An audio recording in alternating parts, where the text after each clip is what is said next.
এই মুহূর্তে অবস্থান করছি বিমানবন্দর এলাকায়। রাস্তায় আমার পেছনে দেখতে পাচ্ছেন মানুষ, যেই দিকে তাকাচ্ছি সেই দিকে আসলে মানুষের ঢল।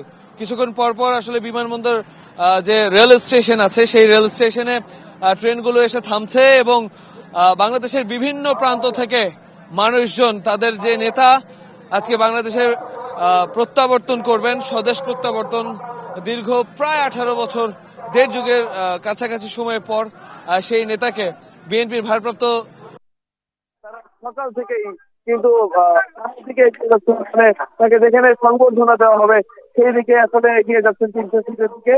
এবং এখনো পর্যন্ত বিমানবন্দরের এই অংশটুতে কাউকে দাঁড়াতে দেওয়া হচ্ছে না, কারণ এইখানটা আসলে আইন শৃঙ্খলা রক্ষাকারী বাহিনী যারা আছেন তারা কিন্তু যথেষ্ট চেষ্টা করছেন যে এই এলাকাটা আসলে নির্বিঘ্ন যাতে যাত্রা হয় তারেক রহমানের সেই অবস্থা করে রাখার জন্য। এবং তারা চাইছেন যে এই এলাকাটা যানজট মুক্ত থাকলে, মানুষ মুক্ত থাকলে আসলে এখান দিয়ে স্বাচ্ছন্দ্যে কিন্তু তার গাড়ি বহর এগিয়ে যেতে পারবে, সেই প্রস্তুতি কিন্তু চলছে।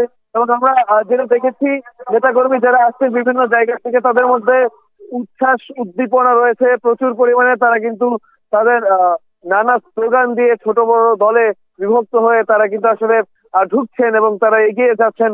এবং যে যেদিকে জায়গা পাচ্ছেন আসলে বিভিন্ন ইউনিট ভাগ ভাগ করা আছে, তারা কিন্তু সুশৃঙ্খল ভাবে সেই দিকেই আসলে তাদের যারা নেতা রয়েছেন তাদের কমান্ড অনুযায়ী তারা কিন্তু সেই দিকে এগিয়ে যাচ্ছেন। এবং আইন শৃঙ্খলা রক্ষাকারী বাহিনীর কথা বলতেই হয়, আমরা দেখতে পাচ্ছি যে এখানে বিজিবি সহ আমরা সেনাবাহিনীর সদস্যদেরকেও দেখেছি।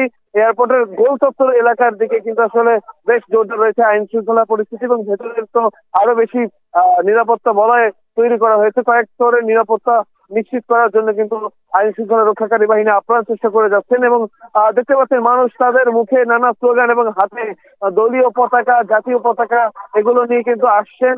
এবং শুধুমাত্র যুবক শ্রেণী বললেই চলবে না, নানা শ্রেণী পেশার মানুষ কিন্তু আসছেন। এবং আজকে বেশ শীত, এই শীতকে উপেক্ষা করে আমরা কিন্তু দেখেছি একদম ভোর থেকেই মানুষের যে সরব উপস্থিতি এবং রাজপথে মানুষ যেভাবে এগিয়ে চলেছে তাদের নেতাকে স্বাগত জানানোর জন্য বা অবস্থান করছেন এবং তাদের যে আগ্রহ সেটা কিন্তু আসলে দেখার মতো। এবং আমরা কয়েকজনের সাথে কথা বলেছি, তারা কিন্তু বলছেন যে এক ঝলক তাদের নেতাকে তারেক রহমানকে দেখতে পেলে তাদের এই যে কষ্ট করে আস্থা ঢাকায় প্রবেশ করা এবং অবস্থান করা সেটা কিন্তু আসলে সার্থক হবে, এমনটাই কিন্তু তারা বলছেন। এবং আমরা জায়গায় জায়গায় দেখছি এরকম দাঁড়িয়ে কিন্তু আসলে বিভিন্ন যারা বিভিন্ন আসনের যারা প্রার্থী হয়েছেন, বিশেষ করে বিএনপির যারা নেতা আছেন শীর্ষস্থানীয় বা বিভিন্ন আসনের নেতা আছেন, তাদের যারা সমর্থক আছেন তারা কিন্তু এইভাবে ব্যানার ব্যানার নিয়ে দাঁড়িয়ে আসলে তাদের নেতাকে স্বাগত জানানোর জন্য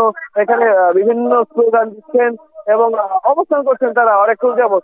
এবং তারা যেটা বলছেন যে বিএনপির ভারপ্রাপ্ত চেয়ারম্যান তারেক রহমান তিনি এখান দিয়ে প্রথমে এয়ারপোর্ট থেকে বেরিয়ে প্রথম যে জায়গাটা সেটা হচ্ছে এয়ারপোর্টের যে গোল চত্বর, এই দিক দিয়ে তিনি বেরিয়ে যাবেন। এই জন্য এখানে দাঁড়ানো আপ্রাণ চেষ্টা করছেন যে সবার আগে সবচেয়ে প্রথম আসলে তাকে কত আগে দেখা যায় সেই আপ্রাণ প্রচেষ্টা কিন্তু তারা চালিয়ে যাচ্ছেন। এবং আমরা দেখেছি যে মানুষের হাতে ধানের শীষের প্রতীক রয়েছে, ধানের শীষ রয়েছে এবং তারা সেগুলো নেড়ে নেড়ে তাদেরকে সংবর্ধনা জানানোর যে প্রস্তুতি সেটা কিন্তু আসলে গ্রহণ করছে। এবং তাদেরকে আসলে নিয়ন্ত্রণ করার জন্য আমি যদি একটু দেখাই, এইদিকে রাস্তাটাকে কিন্তু দুই ভাগ করে দেওয়া হয়েছে। এখান দিয়ে যাতায়াত করবে মানুষজন, যাতায়াতের রাস্তা কিন্তু এখান দিয়ে করা হয়েছে। এবং আইন শৃঙ্খলা রক্ষাকারী বাহিনীকে সাহায্য সহযোগিতা করার জন্য নেতা কর্মীদের প্রতি কিন্তু আসলে বেশ নির্দেশনা দেওয়া আছে, সেই নির্দেশনা অনুযায়ী তারা কাজ করছেন, আমরা সেটাই দেখছি। তো এই ছিল এখনকার মতো এয়ারপোর্টের গোল চত্বর এলাকা থেকে আমার কাছে সর্বশেষ।